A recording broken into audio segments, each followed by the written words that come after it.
સુશાસન દિવસની ઉજવણી નિમિત્તે ઉર્જા વિભાગનો મહત્વનો અને મોટો નિર્ણય. ફ્યુલ ચાર્જમાં રોયલ્ટીના દર બદલાયા. ગુજરાતમાં આ વખતે 40 પૈસાનો ઘટાડો થયો. ગ્રાહકોને 1120 કરોડનો સીધો ફાયદો.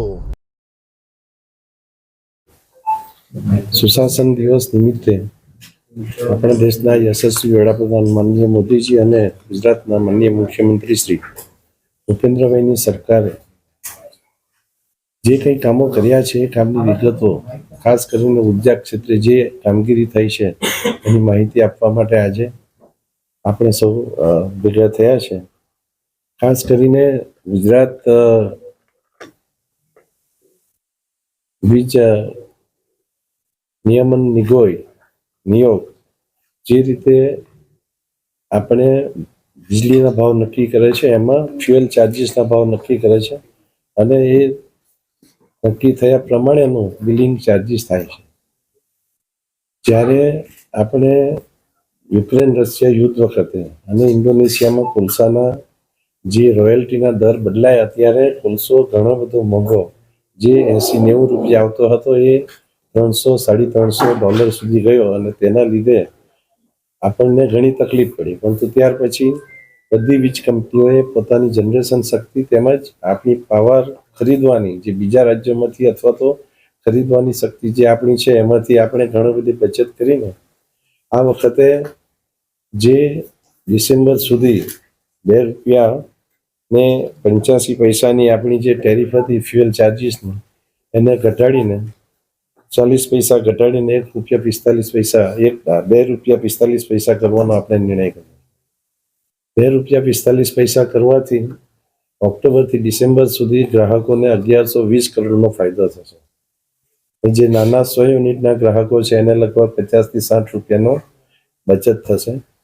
અને તે જ રીતે આ જે ઘટાડો છે એ જાન્યુઆરીથી માર્ચ અને એના પછીના પીરિયડમાં જ્યાં સુધી ટેરિફ નિયમનમાં સુધારો ન થાય ત્યાં સુધી આ ઘટાડો ચાલુ રહેશે. બીજા ખાસ સુધારામાં આ વખતે આપણે નાના ઉદ્યોગો MSME માટે એક જે 100 કિલોવોટથી કનેક્શન આપતા હતા અને એના લીધે જો થોડો પણ પાવર વધી જાય તો એમને હેવી પેનલ્ટી થતી હતી અને નવું ટ્રાન્સફોર્મર લગાવવાની જરૂરિયાત પડતી હતી.